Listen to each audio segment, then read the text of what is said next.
Devenir mentor, comprendre les enjeux et avantages liés à l'accompagnement des entrepreneurs, c'est le prétexte du séminaire de formation organisé le mardi 30 mars 2021 à Douala. Aujourd'hui, on a parlé du mentorat. C'est quoi le mentorat? Pourquoi est-ce qu'un entrepreneur doit avoir un mentor?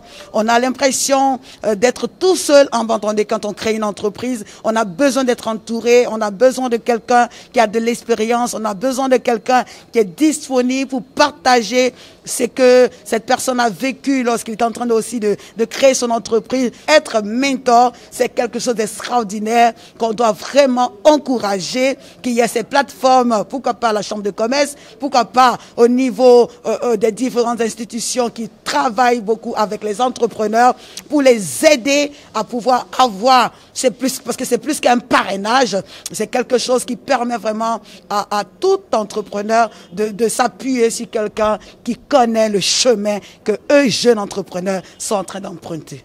Cette initiative de la Chambre de commerce, d'industrie, des mines et de l'artisanat du Cameroun, CECIMA, en partenariat avec Build and Develop System BDS, s'inscrit dans le sillage de la Tony Elumelu Foundation Programme TEF et le projet de 100 000 entrepreneurs lancé depuis le début de ce mois de mars. La délégation régionale de la Chambre de commerce pour le littoral, en partenariat avec la Fondation Tony Elumelu, a organisé une série de séminaires de formation. Le premier séminaire s'est tenu mercredi dernier, qui était une idée générale de la Fondation Tony Elumelu, mais nous avons continué hier avec l'entrepreneuriat, le financement et les différents mécanismes de financement de l'entrepreneuriat des femmes. Et nous avons eu tout genre de mécanismes possibles, passant par les tontines, les banques et même ce que les gens appellent vulgairement dans les marchés, les petites tontines de jour, pour que la femme entrepreneur puisse avoir des fonds.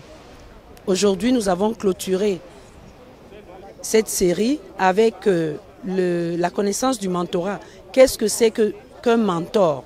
Comment faire pour devenir un mentor? Et qu'est-ce que c'est? C'est à peu près tirer celui qui a déjà des potentialités pour en faire quelqu'un de très grand sans pour autant déformer son projet ou son idée. Donc c'était très enrichissant, c'était 3 jours très enrichissants et nous pensons pouvoir les multiplier pour d'autres sujets qui préoccupent les opérateurs économiques.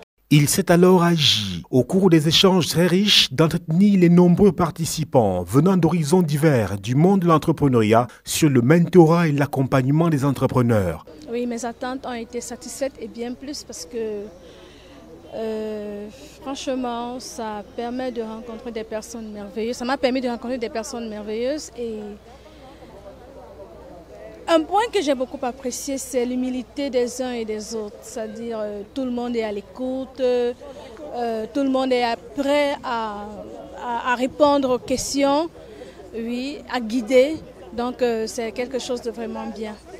Ainsi que ce soit au niveau de la Tony Elumelu Foundation ou pour soi-même, les contours du mentorat ont été explorés et les clés offertes aux participants de manière à faire d'eux des futurs mentors des entrepreneurs. Pour ce faire, il faudra par exemple commencer par penser grand, ensuite devenir grand et enfin rester grand.